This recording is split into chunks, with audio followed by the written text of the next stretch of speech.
My name is Samantha Harper. I'm 62 years old. And what I'm about to tell you will forever change the way you see your own family. Just 5 days ago, my son-in-law Brandon Cole pushed me off a 100-foot bridge into the Columbia River. As I plummeted through the air, my life flashing before my eyes, I heard my daughter Jennifer scream, "Is she dead?" And Brandon replied, "She better be," just like we planned. But that wasn't the worst of it. The worst was when I surfaced in that freezing water and realized I could swim. And as I treaded water silently in the shadows under the bridge, I heard them say something that made my blood run colder than the river itself. "Just like Lisa," Brandon said. "Except this time, there won't be any questions." For 38 years, Ethan and I built what we thought was the perfect family. We met at the University of Oregon in 1984, two kids from small towns who fell in love over late-night study sessions in the library. I was studying to be an elementary school teacher, and Ethan was pursuing his engineering degree. We married 2 years later in a small ceremony at my parents' house, with wildflowers from my mother's garden and a cake I baked myself. Our little house in Portland had a garden where I grew tomatoes and roses, and Ethan built a workshop in the garage where he spent weekends crafting furniture with his own hands. Every morning, I'd wake up to the smell of coffee Ethan made, and we'd sit on our back porch, planning our day, talking about our dreams. Jennifer was born 3 years into our marriage, on a rainy October morning in 1989. She was perfect, with Ethan's dark hair and my blue eyes. I took a year off from teaching to stay home with her, and those were some of the happiest days of my life. Ethan would come home from his job at the engineering firm, and we'd all play together in the living room until Jennifer fell asleep. We weren't rich, but we were comfortable. I taught 3rd grade at Riverside Elementary for 35 years, and Ethan worked his way up to senior engineer at Morrison & Associates. We saved carefully, penny by penny, and by the time we were ready to retire, we had built a life we were proud of. When Jennifer was 8, we bought a lake house about 2 hours outside Portland. It was a modest A-frame cabin on Lake Oswego. Nothing fancy, but it had a dock and a little rowboat, and it became our sanctuary. Every summer we'd spend weekends there, swimming, fishing, and roasting marshmallows by the campfire. Jennifer would bring her friends, and later, her boyfriends. Ethan taught her how to fish from that dock, how to row the boat without splashing, how to identify birds by their calls. I taught her how to make my grandmother's blueberry pie and how to press wildflowers between book pages. Life was simple and beautiful. On Sundays, we'd have family dinners where my sister Margaret would come with her husband and kids. The house would fill with laughter, children running everywhere, women sharing recipes in the kitchen while the men fixed something in the yard. Ethan was my perfect partner. After 38 years of marriage, he still brought me wildflowers he'd pick on his morning walks. He'd help me grade my students' papers, and I'd hold wood pieces for him while he worked in his workshop. We were a team, an unbreakable unit. Or so I thought. Jennifer grew up to be a bright, ambitious young woman. She got her degree in marketing from Portland State University and landed a good job at a tech company downtown. She dated a few men over the years, some I liked, some I didn't, but none of them seemed quite right for her, until Brandon Cole walked into her life 5 years ago. I remember the first time Jennifer brought him home for dinner. It was a warm September evening, and I had spent all day preparing a roast with all the fixings. Brandon arrived in an expensive car, wearing a tailored suit that probably cost more than my monthly salary used to be. "Mom? Dad? This is Brandon," Jennifer said, her face glowing with happiness I hadn't seen before. "He's a real estate developer. He's doing amazing things in the Portland area." Brandon shook Ethan's hand with a firm grip and smiled at me with perfect white teeth. "Mrs. Harper, Mr. Harper, it's such a pleasure to meet you. Jennifer has told me so much about your beautiful family." His words were perfect, too perfect, but Jennifer was so happy, and I wanted to be happy for her. During dinner, Brandon dominated the conversation, talking about his real estate investments, his business ventures, his plans to expand into commercial development. He spoke with confidence that bordered on arrogance, and something about the way he looked at our house, appraising it with his professional eyes, made me uncomfortable. "This is a great property," he said, looking around our modest dining room. 1970s construction, I'd guess. Good bones. In this market, you could probably get $450,000 for it, maybe more. Ethan and I exchanged a glance. We had no intention of selling our home, but Brandon was already calculating its value like everything else in his life. "We're not planning to sell," Ethan said carefully. "This house has a lot of memories." Brandon smiled, but there was something cold in his eyes. Of course. I just mean, it's good to know your assets. You never know when you might need liquidity." That word, liquidity, sent a chill down my spine. It was the way he said it, as if our home, our memories, our entire life could be reduced to cash flow. After dinner, as I was serving my homemade apple pie, Jennifer made an announcement. "Mom, Dad, Brandon and I have something to tell you. We're engaged." She showed us the ring, a massive diamond that must have cost a fortune. I hugged her, said all the right things, congratulated them both.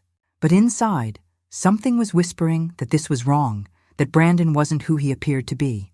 That night, after they left, I sat on the edge of our bed while Ethan got ready for sleep. "What do you think of Brandon?" I asked him. Ethan was quiet for a moment, hanging up his clothes in that methodical way he'd always had. "He seems successful," he finally said. "And Jennifer is happy. But there's something about him that doesn't sit right with me." The way he looked at our house, at our things, like he was taking inventory. I nodded, relieved that Ethan had noticed it too. "Should we say something to Jennifer?" "Say what? That we have a bad feeling? She's 30 years old, Samantha. She'll make her own choices. He was right, of course." But I couldn't shake the unease that settled in my chest like a stone. The wedding was 6 months later, a lavish affair at an expensive hotel in downtown Portland. Brandon insisted on paying for everything, which should have been generous, but instead felt like he was showing off his wealth. There were 200 guests, most of them Brandon's business associates, people in expensive suits who talked about investment properties and market trends. My sister Margaret pulled me aside during the reception. "Sam, are you okay? You look worried." "It's nothing," I lied. "Just mother of the bride jitters," but Margaret knew me too well. "It's Brandon, isn't it? There's something about him." "What do you mean?" "I did some Googling," she admitted. "Did you know he was married before?" My heart skipped a beat. "No, Jennifer never mentioned that. His first wife died 8 years ago. Drowning accident at a lake. Her name was Lisa." The reception continued around us, champagne flowing, music playing, but I felt like I was standing in a bubble of silence. Brandon had been married before, and his wife had drowned? And Jennifer had never thought to mention this? That night, I tried to bring it up with Jennifer during a quiet moment. "Sweetheart, Margaret mentioned that Brandon was married before?" Jennifer's face tightened. "Yes, Mom, he was. It was a terrible tragedy. Lisa drowned in a boating accident 8 years ago. Brandon barely survived it himself. It's very painful for him to talk about, so I'd appreciate it if you didn't bring it up." The way she said it, so defensive, so protective of Brandon, made me back off. But the seed of doubt had been planted. Over the next few years, Brandon and Jennifer seemed happy. They bought a house in the suburbs, Brandon's real estate business was thriving, and Jennifer got promoted at her tech company. They visited us regularly, and slowly, I convinced myself that my initial instincts had been wrong. But then, about a year ago, things started to change. It began with casual comments about our finances. Brandon would ask questions about our retirement savings, our pension plans, our life insurance policies. At first, they seemed like innocent inquiries from a concerned son-in-law. "Sam, Ethan, have you thought about updating your will recently?" he asked one Sunday over dinner at our house. "At your age, it's important to have everything in order." Ethan bristled at the "your age" comment, but he answered politely, "We have a will. We update it every few years." Good, Brandon said, exchanging a glance with Jennifer. "And your life insurance policies? Are they sufficient?" "Sufficient for what?" I asked, feeling defensive. "Well, for Jennifer's future, of course. You want to make sure she's taken care of if anything happens to you." The way he said, "anything happens to you," made my skin crawl. Over the following months, the questions became more frequent and more specific. How much was our house worth? What about the lake house? Did we have any other investments? What were our monthly expenses? Jennifer started joining in these conversations, which surprised me. My daughter, who had never been particularly interested in money, suddenly wanted to know every detail of our financial situation. "Mom, you and Dad should really think about selling the lake house," she said one afternoon while we were having tea at her house. You barely use it anymore, and the property value has gone up significantly. You could sell it for at least $180,000, maybe more. But we love that place, I protested. Your father proposed to me on that dock. You learned to swim there. It's full of memories. Jennifer's expression hardened. Memories don't pay the bills, Mom. You and Dad are getting older. What if you need expensive medical care? What if something happens? There was that phrase again. What if something happens? That night, I told Ethan about the conversation. Something's not right, I said. Jennifer has never cared about money like this. It's Brandon. He's putting these ideas in her head. Ethan nodded slowly. I've noticed it too. And there's something else, Sam. I've been doing some research on Brandon. What kind of research? He went to his desk and pulled out a folder. Inside were printouts of newspaper articles, obituaries, and police reports. Remember how Margaret mentioned Brandon's first wife died in a drowning accident? Yes, I looked into it. Lisa Cole, age 31, drowned at Lake Mead 8 years ago. She and Brandon were on a boat together. According to the police report, Brandon said Lisa fell overboard while they were drinking. He jumped in to save her, but by the time he found her, it was too late. That sounds consistent with what Jennifer told us. Yes, but here's what's interesting. Lisa's family contested the ruling. They believed it wasn't an accident. Her sister gave an interview to a local newspaper, saying Lisa was an excellent swimmer and would never have fallen overboard, especially in calm waters. And there was a life insurance policy, Samantha. A big one, $300,000. My hands trembled as I looked at the articles. Are you saying Brandon killed his first wife? I'm saying there were questions that were never answered. The case was closed as an accidental drowning, but Lisa's family never believed it. And now, 8 years later, Brandon is married to our daughter, and they're both very interested in our life insurance policies. That night, I couldn't sleep. I lay awake, staring at the ceiling, listening to Ethan's breathing beside me, and I knew we had to do something. But what?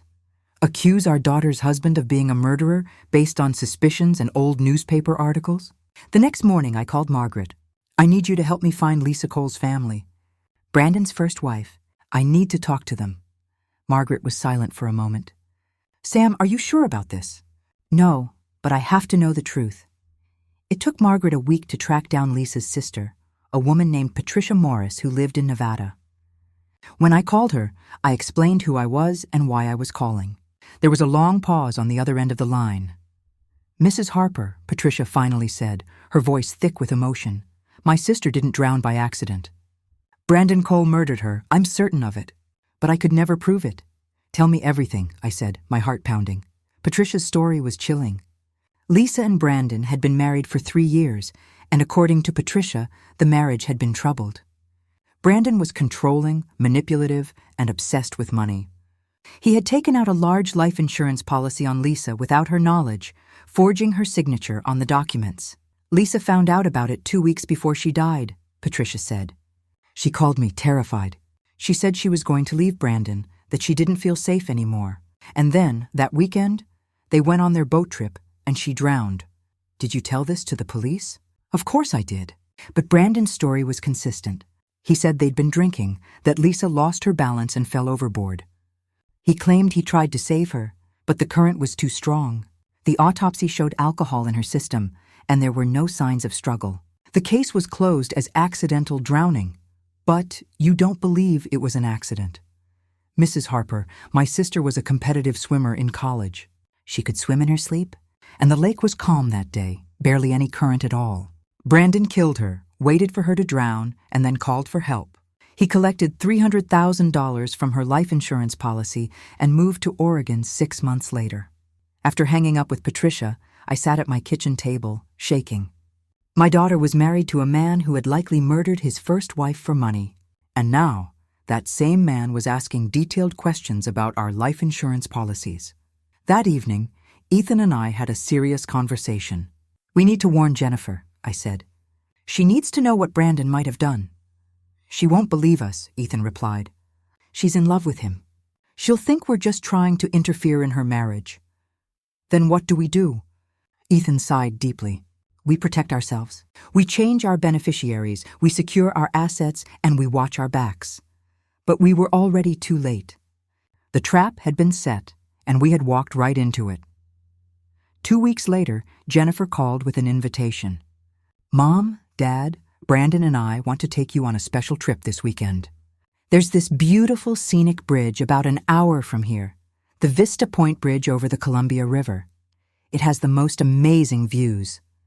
We thought we could all go together, take some photos, have a picnic. What do you say?" Every instinct in my body screamed danger. A bridge over water, just like Lisa, but Ethan squeezed my hand and nodded. "If we don't go," he whispered later, "they'll just try something else. At least this way, we know what's coming." He was right.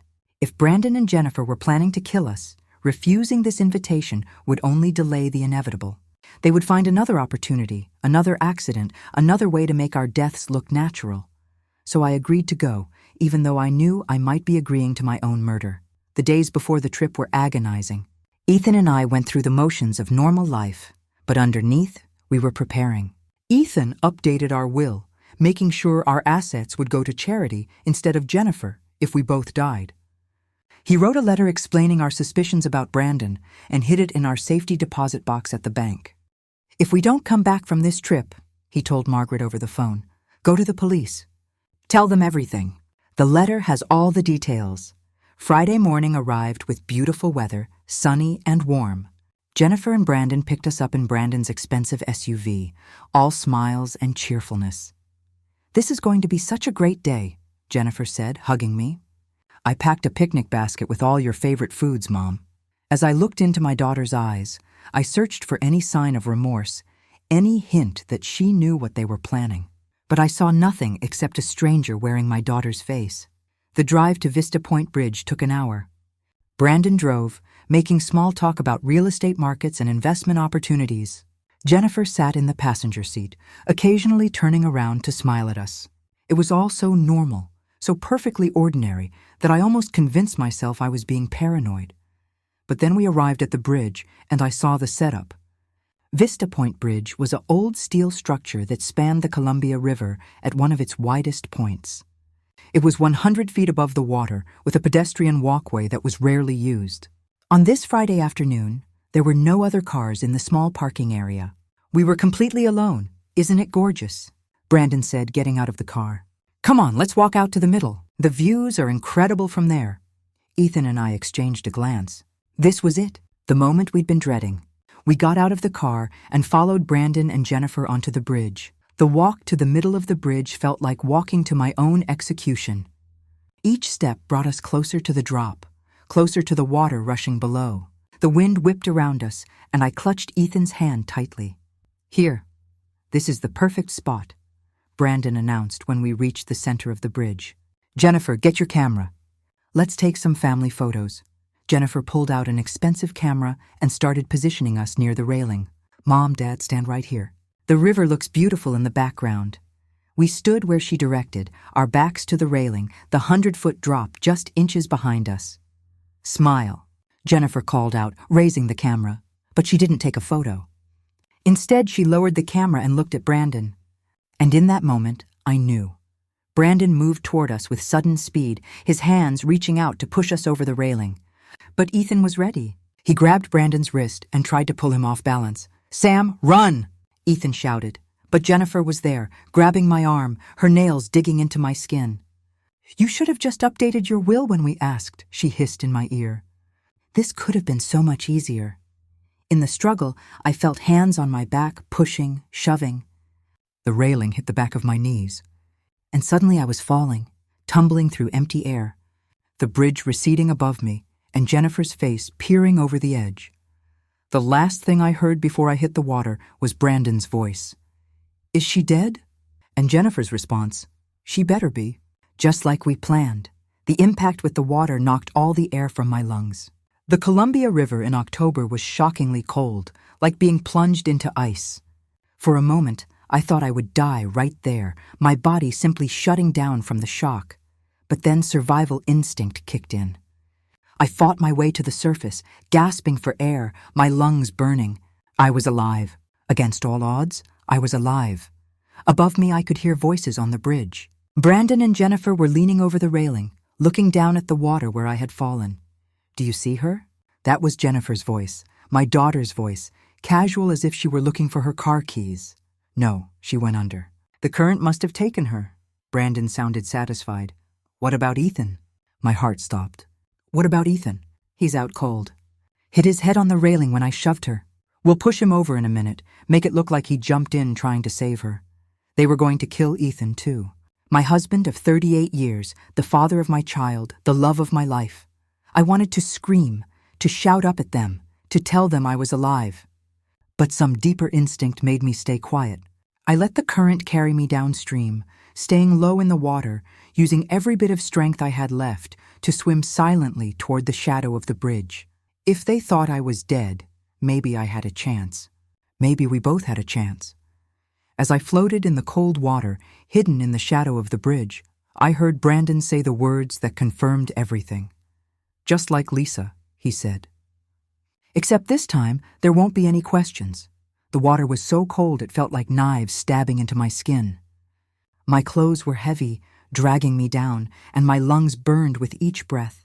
But I forced myself to stay calm, to keep quiet, to let the current carry me further downstream and away from the bridge.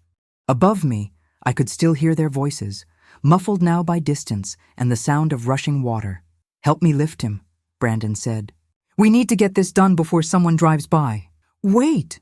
Jennifer's voice was sharp with sudden panic. What if someone saw us? What if there were cars?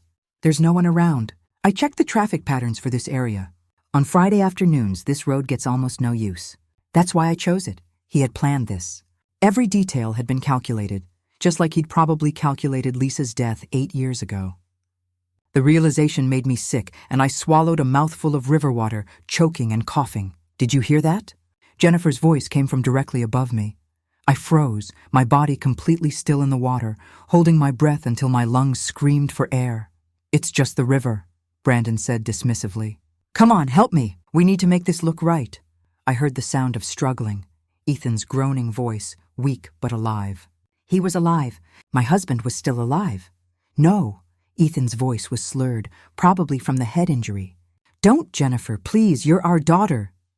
Some daughter you have, Brandon laughed. She's been planning this with me for 6 months. Did you really think we just suddenly became interested in your finances? We've been setting this up since last spring. 6 months. They had been planning to murder us for 6 months. The life insurance policies you took out last year? Brandon continued, clearly enjoying his confession. Jennifer made sure the policies named her as sole beneficiary. And that new will you thought you were updating? The one where you changed everything to charity? That was a fake document Jennifer swapped out at the lawyer's office. The real will, the legal one, still leaves everything to her. I heard Ethan make a sound of despair. We had thought we were protecting ourselves, but Jennifer and Brandon had been 2 steps ahead the entire time. Why? Ethan's voice broke. Why would you do this? $550,000, Brandon said simply. That's what you and Samantha are worth dead. The insurance policies, the house, the lake house, your savings. $500,000 that we need right now. Brandon has some debts, Jennifer added, and her voice was cold, matter-of-fact, as if she were discussing grocery shopping. Bad investments in some real estate deals. We're looking at bankruptcy, unless we get liquid fast. And you two were taking forever to die naturally. The cruelty of her words hit me like a physical blow. This was my daughter, the little girl I had raised, whose scraped knees I had bandaged, whose tears I had dried. And she was talking about waiting for us to die naturally as if we were an inconvenience. You killed Lisa, Ethan said, and his voice was getting stronger, the fog from his head injury clearing. Brandon, you killed your first wife the same way. There was a pause. Then Brandon laughed, actually laughed. Smart man, Ethan. Yeah, I killed Lisa. Same setup, different lake. She was worth $300,000, which got me started in Portland. And now you and Samantha are going to fund the next phase of my life. Well, Jennifer's in my life. Jennifer. Ethan tried one more time, his voice pleading. Please, you're not a killer. This isn't you. You don't know what I am, Dad, Jennifer replied, and the venom in her voice made my blood run even colder than the river water. You and Mom always treated me like I was some perfect princess who needed to be protected and guided. You never saw me as an adult who could make her own decisions. Well, this is my decision. Brandon and I are going to have a great life with your money, and no one is going to stop us. Now help me lift him, Brandon commanded. On three? 1, 2, wait, Jennifer shouted. A car! Someone's coming! I heard the sound of an engine approaching the bridge, tires on asphalt. Salvation was so close, just a few 100 feet away. If I could just signal somehow, make them see me. Get away from the railing, Brandon hissed. Act normal. We're just a family taking photos. What about Ethan? Sit him down on the ground. Make it look like he's resting. Smile, damn it. Smile like we're having a wonderful time. The car passed slowly over the bridge. I could see it from my position in the water. A blue sedan with an elderly couple inside. They were so close. If I screamed right now, they might hear me. They might stop. But if I screamed, Brandon and Jennifer would know I was alive. And they might push Ethan over the railing immediately before anyone could help. I stayed silent, watching the car continue across the bridge and disappear down the road. My only chance at immediate rescue, gone. That was close, Jennifer said, and I could hear the fear in her voice. She wasn't as cold as she pretended to be. She was terrified, which made her even more dangerous. It's fine, Brandon assured her. They didn't see anything. Now let's finish this before someone else comes along. I couldn't wait any longer. I had to do something, anything. Using every bit of strength I had left, I swam toward the riverbank, staying low in the water, using the bridge's shadow for cover. My arms felt like lead, my legs barely responded, and the cold was making it hard to think clearly. The current was stronger than I expected, pulling me downstream faster than I wanted to go. But maybe that was good. The further I got from the bridge, the less likely they would see me if they looked down. Finally, after what felt like hours but was probably only 5 minutes, I reached the rocky shore about 200 yards downstream from the bridge. I dragged myself onto the rocks, my whole body shaking uncontrollably from the cold and shock. I looked back toward Vista Point Bridge. From this distance, I could barely make out the figures of Brandon, Jennifer and Ethan. They were still on the bridge, still arguing about something, and then I saw Brandon grab Ethan and start pushing him toward the railing. No! I tried to scream, but my voice came out as barely a whisper. My throat was raw from the cold water, and my body was shutting down from hypothermia. I watched in horror as Brandon lifted Ethan up. My husband fought back, his arms flailing, but he was weakened from the head injury and no match for Brandon's strength. Jennifer stood to the side, her phone out, taking pictures. She was documenting it, creating evidence of a tragic accident where the grief-stricken husband jumped in to save his wife. Everything was happening exactly as Brandon had planned. I closed my eyes, unable to watch my husband's murder. But then I heard something, a sound that made me look up again. A siren, faint but getting closer. The blue sedan, the elderly couple who had driven past, they must have seen something that worried them. Maybe they saw Ethan injured on the ground. Maybe they just had good instincts. Whatever the reason, they had called the police. On the bridge, Brandon froze. He still had Ethan half over the railing, but now he was looking toward the sound of the approaching siren. Police! Jennifer screamed. Brandon, it's the police! Damn it! Brandon let go of Ethan, who collapsed back onto the bridge deck. We have to get out of here, but what about... There's no time. We'll say they both fell. We tried to save them. Ethan survived, but Samantha didn't. Come on! I watched as they ran back to their car, leaving Ethan lying on the bridge. The police car appeared a moment later, lights flashing, pulling up to the bridge. 2 officers got out, running toward Ethan's prone form. An ambulance arrived seconds later, and paramedics rushed to help my husband. I wanted to run to them, to shout that I was alive, that I was here. But my body wouldn't cooperate. The hypothermia had taken hold, and I couldn't feel my legs anymore. I tried to stand, but I collapsed back onto the rocks, my vision going dark at the edges. The last thing I saw before I passed out was Brandon and Jennifer talking to the police officers, pointing at the water, their faces masks of fake grief and concern.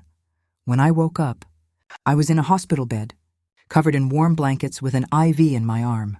The room was bright, sterile, and for a moment I thought maybe I had died and this was some kind of strange afterlife. But then I heard a familiar voice. She's waking up. Samantha, can you hear me? Margaret. My sister was sitting beside my bed, her face drawn with worry and exhaustion. Where? My voice was hoarse, barely working. Where's Ethan? He's here, he's okay. He's in another room getting treated for a concussion and some bruises, but he's going to be fine. Margaret squeezed my hand. Sam, what happened? The police said you fell off the Vista Point Bridge. They found you on the riverbank 2 miles downstream, nearly dead from hypothermia. Not fell, I managed to say. Pushed. Brandon pushed me. Margaret's expression changed from worry to shock. What? And Jennifer helped, I added, and saying those words out loud made them real in a way they hadn't been before. My daughter had tried to kill me. It was murder, Margaret, attempted murder. Oh my God, Sam. A nurse came in to check my vital signs, followed by a doctor who examined me and declared that I was remarkably lucky to be alive. Another 15 minutes in that water and you would have died from hypothermia, he said. Your body temperature was dangerously low when the fisherman found you. Fisherman? I asked. Tom Davidson, a local fisherman who was on the river, the nurse explained. He saw you collapsed on the rocks and called 911. He saved your life. After the medical staff left, a police detective came into my room. He was a middle-aged man with kind eyes and a serious expression. Mrs. Harper, I'm Detective James Morrison. I need to ask you some questions about what happened at Vista Point Bridge. I told him everything. The insurance policies, the financial pressure from Brandon and Jennifer, the research Ethan had done about Lisa's death, and finally, the events on the bridge. I told him about being pushed, about hearing their conversation while I floated in the water, about their confession. Detective Morrison took careful notes, his expression growing darker with each detail. When I finished, he was quiet for a long moment. Mrs. Harper, he finally said, your daughter and son-in-law are in the waiting room right now. They've been telling everyone that you and your husband fell accidentally while taking photos on the bridge, that they tried to save you but couldn't reach you in time. They're lying, I said. Detective, they planned this. They tried to murder us for the insurance money. I believe you, he said, surprising me. And here's why. After the officers secured the scene at the bridge, they found something interesting. Your son-in-law's car was equipped with a dash cam, and he forgot to turn it off when they got out of the vehicle. My heart began to race. A dash cam? It recorded audio from the bridge. Not video, unfortunately, because of the angle, but audio. We have your daughter and Brandon's entire conversation, including their confession about planning your deaths and about Lisa's murder 8 years ago. Relief flooded through me so intensely, I started crying. We had evidence? Real, recorded evidence. There's more, Detective Morrison continued. After hearing the dashcam recording, we contacted the Nevada Police Department and had them reopen Lisa Cole's case. They're exhuming her body now for a new autopsy, and we've been looking into Brandon's financial records. He's not just in debt, Mrs. Harper. He's in serious trouble with some very dangerous people. He owes over $300,000 to various creditors, some of them the kind who don't take no for an answer. So he really needed the money, I whispered, desperately. And your daughter, I'm sorry to say, appears to have been a willing participant. The dashcam recording makes it clear she knew about the plan and actively helped execute it. The detective stood up. Mrs. Harper, we're going to arrest them both today. I wanted to let you know before we did it. Is there anything else you can tell me that might help the case? I thought for a moment, then remembered. The letter, I said. Ethan wrote a letter explaining all our suspicions about Brandon and Lisa's death. It's in our safety deposit box at Portland First National Bank, and my sister Margaret knows everything. She helped us research Lisa's death. That's extremely helpful, thank you. He handed me his card. If you remember anything else, call me directly. After he left, Margaret sat back down beside my bed. Sam, I can't believe Jennifer would do this. I keep thinking about that little girl who used to play dress-up in my house, who brought me drawings she made in school. How did she become this person? I don't know, I said, and it was the truth. I didn't understand how the daughter I raised had turned into someone capable of murder, but she did. And now she's going to pay for it. Later that afternoon, after I had been moved to a regular room and was feeling stronger, Ethan was wheeled in to see me. He had a large bandage on his head and a black eye, but he was alive and alert. Sam, he said, reaching for my hand. Thank God you're okay. When they pushed you over that railing, I thought I'd lost you. I'm alive because I can swim, I said with a weak smile. Who knew those swimming lessons in high school would save my life? We held each other for a long time, not talking, just grateful to be alive and together. The detective told me about the dashcam recording, Ethan said finally. Brandon's own arrogance caught him. He was so confident in his plan that he didn't even think about his car recording everything. Did he tell you they're going to exhume Lisa's body? Ethan nodded. 8 years buried, but modern forensics can still find evidence of foul play. If Brandon drugged her or held her underwater, there might be signs. And Jennifer?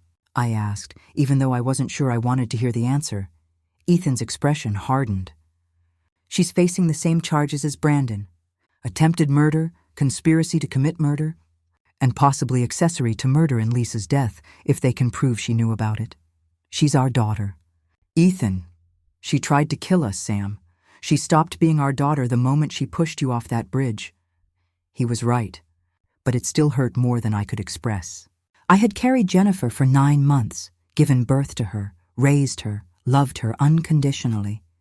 And she had repaid that love by planning my murder for 6 months. A few hours later, Detective Morrison returned with another officer. Mr. and Mrs. Harper, I wanted you to know that we've just arrested Brandon Cole and Jennifer Harper Cole. They're being charged with 2 counts of attempted first-degree murder, conspiracy to commit murder, fraud, and we're working with Nevada authorities on charges related to Lisa Cole's death. Where are they now? I asked. In custody. Bond hearing is tomorrow, but given the severity of the charges and the flight risk, I expect they'll be held without bail. What will happen to them? Ethan asked. If convicted on all charges, they're each looking at life in prison without the possibility of parole. Oregon doesn't have the death penalty, but life without parole is effectively the same thing. Life in prison. My daughter would spend the rest of her life behind bars. The thought should have brought me satisfaction, but instead it just made me feel hollow and empty. The next few days were a blur of police interviews, lawyers, and medical treatments. The story hit the local news, then the national news. Daughter and son-in-law attempt to murder parents for insurance money was the headline everyone ran with. Reporters tried to get interviews, but Detective Morrison helped us avoid them. You don't owe them anything, he said. Focus on your recovery. Margaret brought us clothes from our house, along with our phones and other personal items. She also brought news that was both good and devastating. Sam, Ethan, she said, sitting down in my hospital room. The Nevada police finished their new autopsy on Lisa Cole. They found evidence that she had been drugged with a sedative before she drowned. The original autopsy missed it because they weren't looking for it. But modern testing found traces in her bone marrow. So Brandon drugged her, then pushed her overboard and let her drown, Ethan said grimly.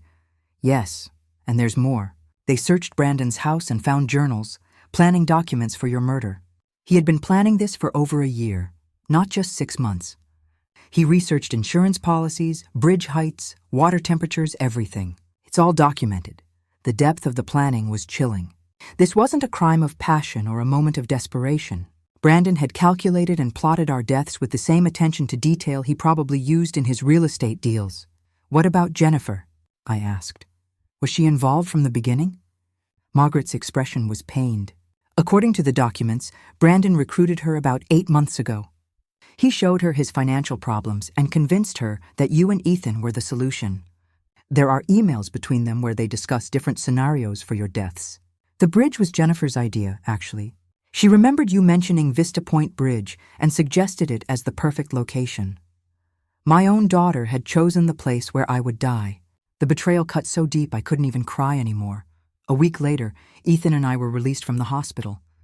We went back to our house, which felt strange and empty now. Every room held memories of Jennifer's childhood, and each memory was now tainted by what she had become. The bond hearing had resulted in both Brandon and Jennifer being held without bail, as Detective Morrison had predicted. Their trial was set for 3 months later, giving the prosecutors time to build their case. Patricia Morris, Lisa's sister, called me from Nevada. Mrs. Harper, she said, her voice thick with emotion, I wanted to thank you. For 8 years I've been telling anyone who would listen that Brandon murdered my sister. No one believed me. Your daughter believed me and you believed me. And now Lisa is finally going to get justice. I'm sorry we couldn't save her, I said. You saved yourselves, Patricia replied. And you made sure Brandon will never hurt anyone else again. That's more than enough. The weeks before the trial were difficult. Ethan and I went through the motions of life, but everything felt different now. We couldn't go to the lake house because it was full of memories of Jennifer. We couldn't even look at family photos without feeling sick. Our friends and neighbors tried to be supportive, but their sympathy often came with barely concealed curiosity. How could you not know? One neighbor asked me at the grocery store, "Didn't you see any signs that Jennifer was capable of this?" Had there been signs? I replayed every memory, every conversation, every interaction with Jennifer over the past 5 years, looking for clues I had missed. But I couldn't find any. Or maybe I just hadn't wanted to see them. The trial began on a cold January morning, 3 months after the bridge incident. Ethan and I sat in the front row of the courtroom, holding hands, preparing to face our daughter and her husband for the first time since they had tried to kill us.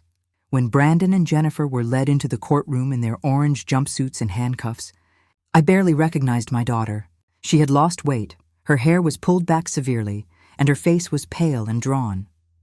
She looked at us once, a brief glance, and then quickly looked away.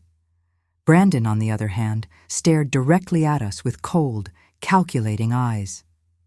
Even now, even facing life in prison, he showed no remorse, no emotion at all. He was a predator who had been caught, nothing more. The prosecution's case was overwhelming.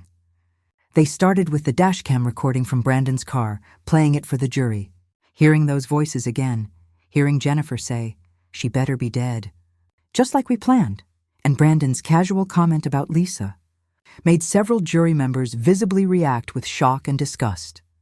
"Ladies and gentlemen," the prosecutor said, "you just heard the defendants in their own words, admitting to attempted murder and confessing to a previous murder. This is not a case of circumstantial evidence or competing theories. This is a case where the defendants told us exactly what they did and why they did it." The prosecution then called Detective Morrison, who testified about finding me on the riverbank, about Ethan's injuries, and about the investigation that followed. He described the planning documents found in Brandon's house, the emails between Brandon and Jennifer discussing our deaths. "In my 20 years as a detective," Morrison said, "I have never seen such cold, calculated planning for a murder. These defendants spent months researching, planning, and preparing to kill Mr. and Mrs. Harper. This was not a crime of passion. This was a business decision. They saw the Harpers as worth $550,000 dead and $0 alive, and they made their choice accordingly." The prosecution called witnesses who testified about Brandon's financial problems, about the debt collectors who had been calling him, about the impending bankruptcy. They established motive clearly and thoroughly. Then they called Patricia Morris, Lisa's sister, who testified about Lisa's death 8 years ago and her suspicions that had never been properly investigated. When she described finding out that her sister had been drugged before drowning, several jury members looked at Brandon with undisguised horror. "And now," Patricia said, her voice breaking, 8 years later, Brandon tried to do the same thing to another family. If Mrs. Harper hadn't survived, he would have gotten away with it again." The medical examiner who had performed the new autopsy on Lisa's remains testified about finding traces of sedatives in her bone marrow, about the pattern of injuries consistent with someone being held underwater rather than accidentally drowning. When it was time for the defense, Brandon's lawyer tried to argue that the dashcam recording was taken out of context, that Brandon and Jennifer had been in shock after the accident and weren't thinking clearly when they spoke. "My client did not push Mrs. Harper," the lawyer argued. "She fell while trying to take a photo. Mr. Cole and Ms. Harper were simply discussing their fear that she might be dead, not celebrating it." But the jury didn't buy it. Not when confronted with the planning documents, the emails, the life insurance policies that had been secretly taken out, and most damning of all, the confession about Lisa's murder. Jennifer's lawyer tried a different approach, arguing that she had been manipulated by Brandon, that she was a victim of his influence. Jennifer Harper was a naive young woman who fell under the spell of a manipulative sociopath, her lawyer said. Brandon Cole groomed her, convinced her that this was the only way to save their marriage and their future.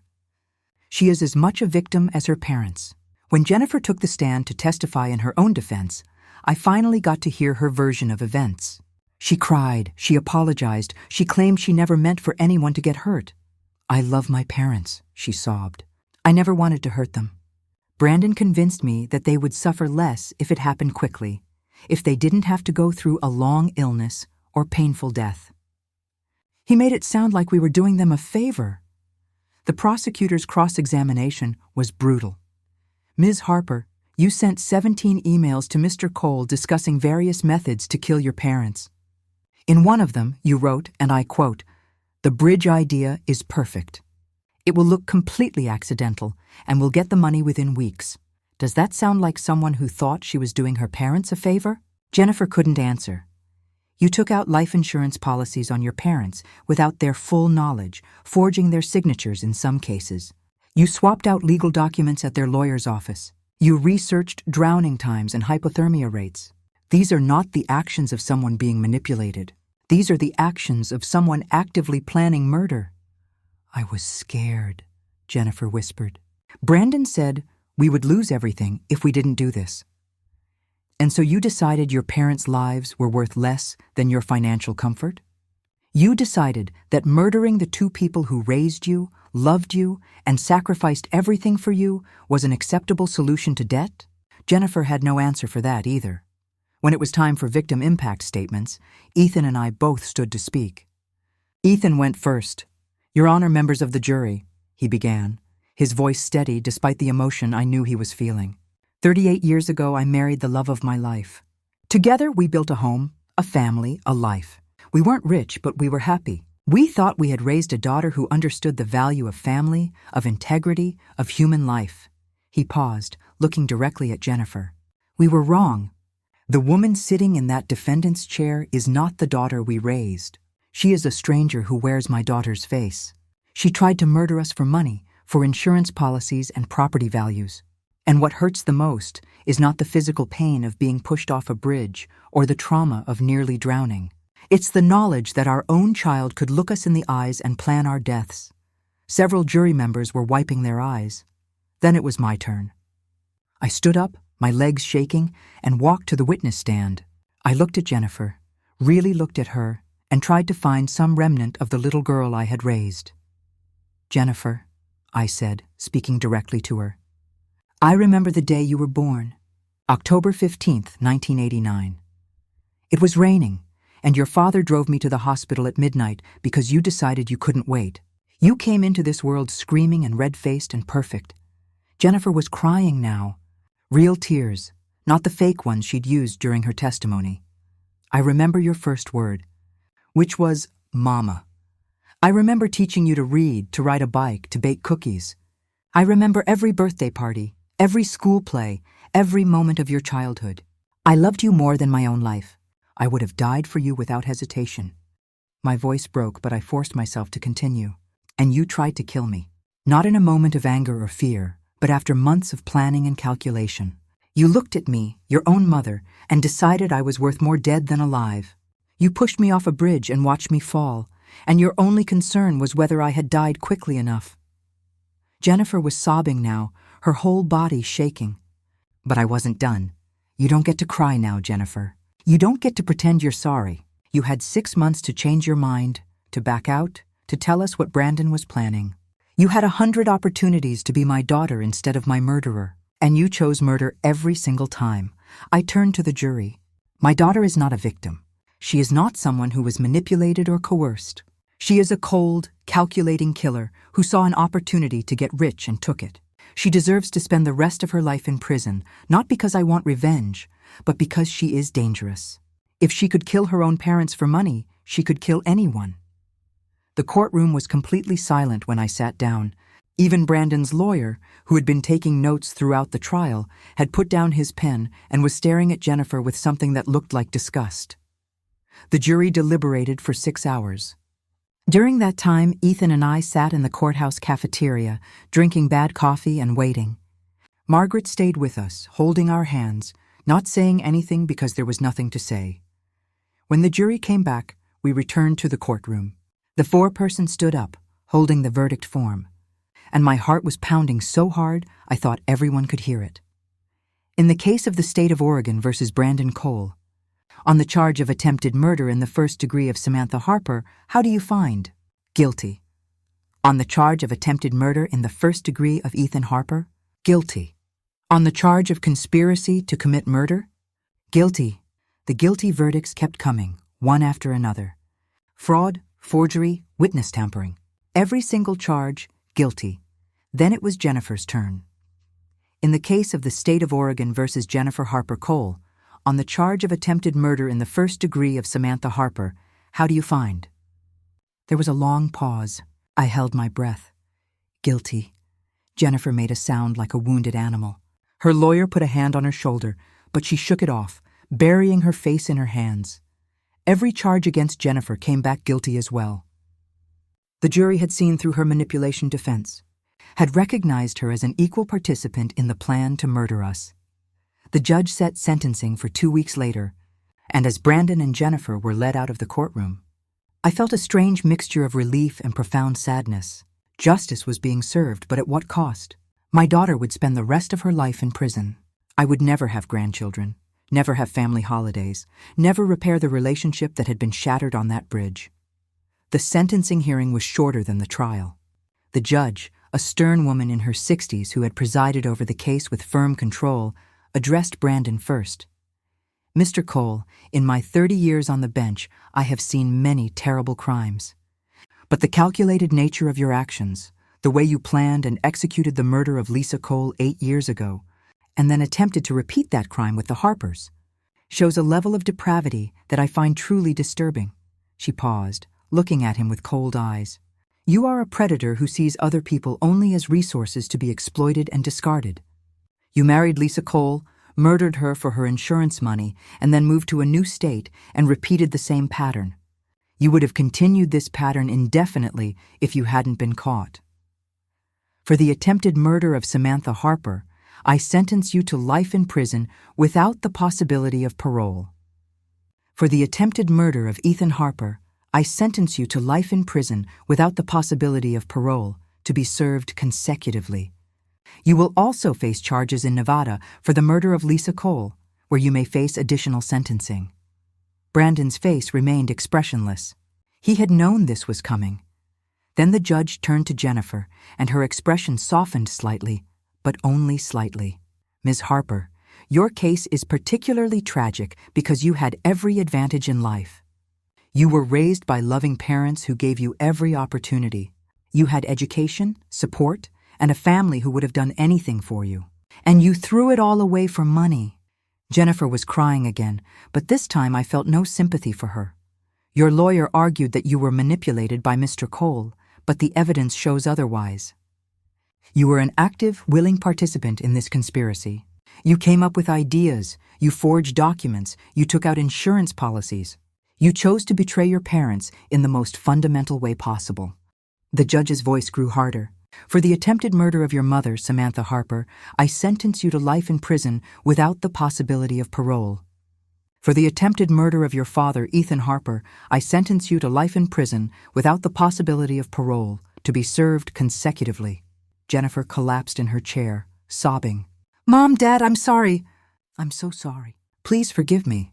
I looked at her, this stranger wearing my daughter's face, and I felt nothing. No anger, no sadness, no love, just emptiness. I forgive you, I said, and I meant it. Not because she deserved forgiveness, but because I needed to let go of the hate and pain. But I will never forget what you did, and I will never see you again. Those were the last words I ever spoke to my daughter. The Nevada trial for Lisa's murder took place 3 months later. Patricia Morris asked us to come and testify, to help bring closure to her sister's case. Ethan and I flew to Las Vegas and told the jury about Brandon's confession on the bridge, about the pattern of behavior, about the planning and calculation. Brandon was convicted of first-degree murder and sentenced to death. Nevada still had the death penalty, and the jury unanimously recommended it. Jennifer was charged as an accessory after the fact, since the prosecution could prove she had known about Lisa's murder and had helped Brandon avoid suspicion. She received an additional 25 years to be served after her Oregon sentences. After the verdict, Patricia hugged me in the courthouse hallway. Thank you, she said through tears. Thank you for believing me, for fighting, for surviving. Lisa can rest now. I'm so sorry I couldn't save her, I said. You saved yourself, Patricia replied, and you made sure Brandon can never hurt anyone else. That's enough. 5 years have passed since that day on Vista Point Bridge. Ethan and I are still living in our house in Portland, though we've made changes. We converted Jennifer's old room into a home office. We took down most of the family photos, keeping only a few from when Jennifer was very young, before she became the person who tried to kill us. We sold the lake house. Too many memories, too much pain. We donated the money to a foundation that helps victims of family violence, which seemed appropriate. Brandon died 3 years ago, not from execution, but from a prison fight. Apparently, even in prison there's a hierarchy, and people who kill their families are at the bottom. No one mourned him, not even Jennifer. Jennifer is still in prison, and according to what we've heard through lawyers, she will be for the rest of her life. She writes us letters sometimes which we return unopened. She had her chance to be our daughter, and she chose to be our murderer instead. There's no coming back from that. We've had to rebuild our lives in ways we never expected. We go to therapy, both together and separately, working through the trauma of that day on the bridge. We've reconnected with friends we had drifted away from. We've traveled to places we always wanted to see, but never made time for. Margaret's grandchildren call us Aunt Samantha and Uncle Ethan, and we spoil them the way we thought we'd spoil Jennifer's children. It's not the same, but it's something. The physical scars have healed. My shoulder still aches when it rains, a reminder of how it was wrenched during the fall. Ethan gets headaches sometimes from his concussion, but we're alive, which is more than Brandon planned for us. The emotional scars are deeper and will never fully heal. I think about Jennifer every day, wonder who she really was, whether there were signs I missed, or if she was simply a monster hiding behind a daughter's face. Ethan says it doesn't matter anymore, that we survived, and that's what counts. He's right, but it still hurts. We've become advocates for elder financial abuse awareness, giving talks at senior centers and community groups about the warning signs we missed. We tell people about the insurance policy pressure, the constant questions about finances, the attempts to change wills and get power of attorney. If your children are suddenly very interested in your money, I tell these audiences, ask yourself why. Most adult children don't think about their parents' finances until there's a real need, like a medical emergency or estate planning. If they're pushing you to change documents, to sell property, to give them control, be very, very careful. Some people thank us afterward, tell us stories about their own families, their own suspicions. Sometimes we can help them, point them toward resources, suggest they talk to lawyers or police. Sometimes we're too late. Last month, we received a letter from Patricia Morris, Lisa's sister. She wanted us to know that the Nevada court had finally closed Lisa's case, officially ruling her death as murder. After 8 years of fighting for the truth, Patricia finally had the justice she'd been seeking. I can finally let her rest, Patricia wrote. Thank you for giving my family closure. Thank you for being brave enough to survive and fight back. You saved other families from going through what we went through. We keep that letter on our refrigerator, a reminder that our survival meant something beyond just ourselves. Today is October 15th, Jennifer's birthday. She would have been 40 years old. In another life, another timeline, Ethan and I would be celebrating with her, maybe with grandchildren running around, maybe with a family dinner at our house. Instead, I'm sitting on our back porch, drinking coffee, watching the autumn leaves fall from our maple tree. Ethan is beside me reading the newspaper, his reading glasses perched on his nose. You thinking about her? He asks without looking up from his paper. Every day, I admit. Every single day. Me too. We sit in comfortable silence for a while. Then Ethan folds his newspaper and looks at me. You know what I was thinking about this morning? What? That moment when you were falling from the bridge. I thought I'd lost you, thought I'd have to live the rest of my life without you. And I realized that no amount of money, no house, no inheritance, nothing material matters at all. The only thing that matters is the people you love who love you back. Really love you, not just pretend to. That's very profound for a Tuesday morning, I say with a small smile. I'm a profound guy, he replies, and we both laugh. And that's the strange thing about surviving something like this. Life goes on. You laugh again, you find joy again, you build a new normal. The pain doesn't go away, but you learn to carry it. My name is Samantha Harper. I'm 67 years old now. 5 years ago, my son-in-law pushed me off a 100-foot bridge, trying to kill me for insurance money. My own daughter helped him plan it. But I survived. I fought back, and I made sure they would never hurt anyone else. Some people say I should feel guilty about putting my daughter in prison for life. They say a mother should forgive anything. But those people have never been pushed off a bridge by their own child. They've never heard their daughter ask, "Is she dead?" With hope in her voice. I gave Jennifer life. I raised her, loved her, and sacrificed for her. And when she tried to take my life in return, I made sure justice was served. That's not cruelty. That's survival. And I'm not sorry. Ethan reaches over and takes my hand, squeezing it gently. We sit there on our porch, two people who have been through hell and came out the other side, watching the leaves fall and grateful for every moment we still have together. We're alive, and that, in the end, is the best revenge of all. Patricia Morris calls us every year on the anniversary of Lisa's death. We've become friends, bonded by tragedy and survival. She tells us about her life, about how she's finally found peace after the Nevada court officially ruled Lisa's death as murder. She started a foundation in Lisa's name to help families of murder victims seek justice. Lisa would be so proud, I always tell her. And I think it's true. Ethan and I have made peace with what happened, as much as anyone can make peace with being betrayed by their own child. We know that some people will never understand how we can go on, how we can still find joy in life after something so terrible. But the alternative is to let Jennifer and Brandon win, to let them destroy us even from prison. And we refuse to give them that power. We survived. We fought back. We got justice. And we're still here, still together, still building a life worth living. That's our revenge. That's our victory. That's our truth. My daughter tried to kill me, but I'm still here. And I always will be. If this story moved you, please don't forget to like and subscribe. Your support helps me continue sharing stories that uncover the hidden truths of everyday life. There are so many more untold stories waiting to be revealed. Thank you for being here. Now tell me, what would you have done if you were in their place? I'd love to hear your thoughts. Please share them with me in the comments below. On the screen, you can see 2 more life stories I strongly recommend. There are many more waiting on my channel. Don't forget to subscribe. See you in the next life story.